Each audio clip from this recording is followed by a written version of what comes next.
And I'd say we're well into 2017. It's really can't say Happy New Year anymore.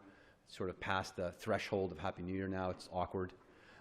And also we're also into 5777, the Jewish year. We're well into it. So we're sort of really hunkered in, if you will, to the New Year opportunities. And so most of the time when the New Year rolls around, we think of ways to improve ourselves. The New Year resolutions. The Jewish versions are on Rosh Hashanah. The secular versions around the turn of the year. And so it's interesting about now is a good time, particularly Jewishly, to evaluate how we're doing. Have we made the changes we said we would?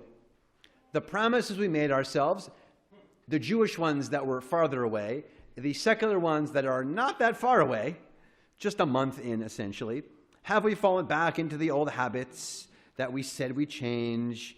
Did we become complacent? Did we not do the things we say that we would do and make the changes, even though we had these aspirations as we enter the Jewish New Year and as we enter 2017? Just as a side note, I'm not going to focus that much on the Torah portion, but as a side note, this week's Torah portion called Bo reminds us of Passover. It's the last 3 of the 10 plagues are in this week's Torah portion. It's locusts, darkness, death of the firstborn. I told the Tat Shabbat kids that the best part of this Torah portion was that the dinner tonight were locusts because they're kosher. So they are crunchy and kosher.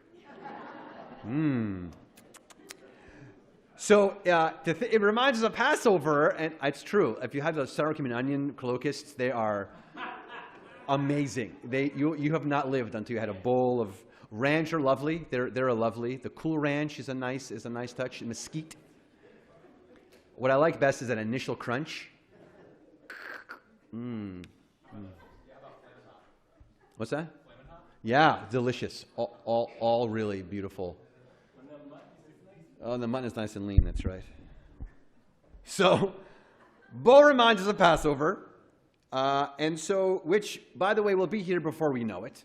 And so it's the year is quickly moving, and so that's why I think it's time for us to sort of reflect on how we're doing. So how do we sort of move past this new wall of promises that we might have set up for ourselves that we already built? We said we would fix, and maybe we're not doing. How do we get past this sort of lull we fall into, particularly right at the beginning of February? It's sort of we don't know. It's not. It's the middle. March kind of picks up again, but February's and so the answer, I think, to lifting us back up is the Super Bowl. So I think it's Super Bowl. So whether or not you're voting for the Rams or the Raiders, neither of which are playing in the Super Bowl, just want to see people were nodding like, oh yeah, I love them. They're so good. I love going for the Rams all the way. So yes, the Patriots and the Falcons, both owned by Jews, by the way. So that's a nice. So it's a win-win for us. Look at that. Shabbat Shalom. That's all I have to say. That's it.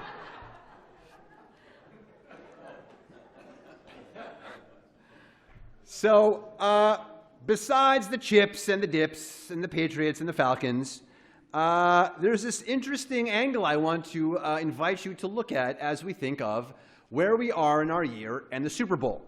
And that is that in every football game, there is one time where everything changes.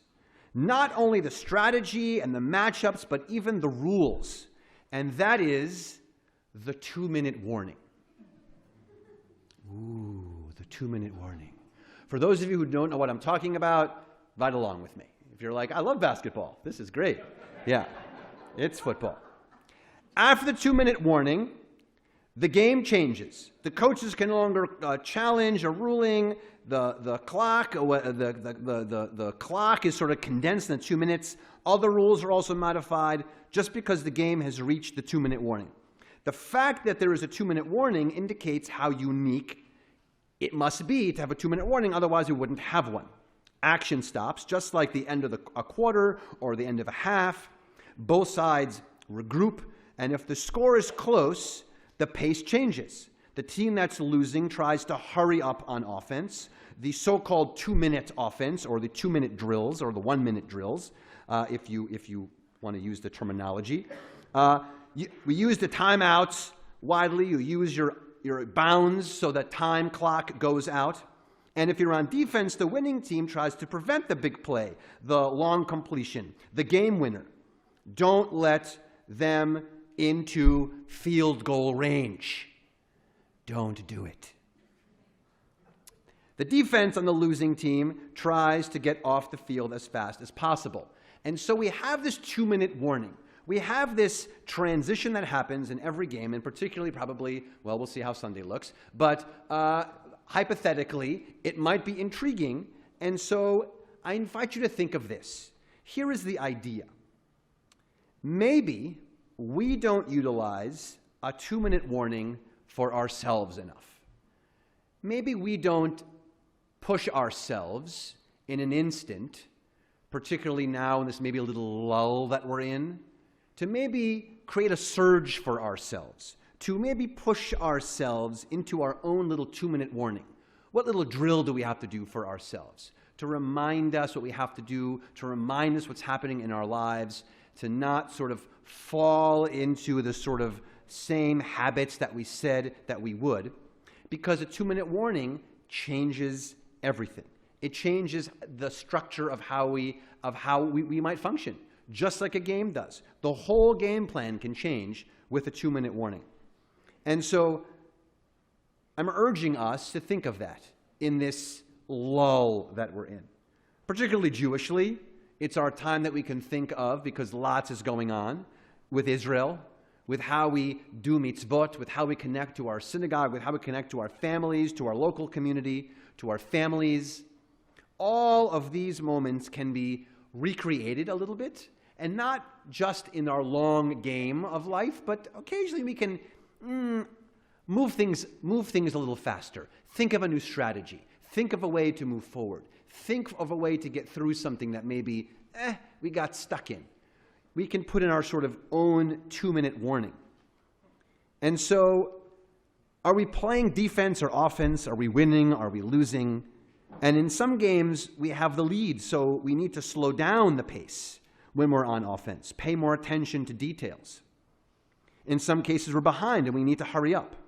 And so whether on offense or on defense, we have to know how much time is left. We have to know what's happening in the game. And so I invite you to think about that, not just with the game, but how we live our lives and how we might have fallen into this little rut a little bit.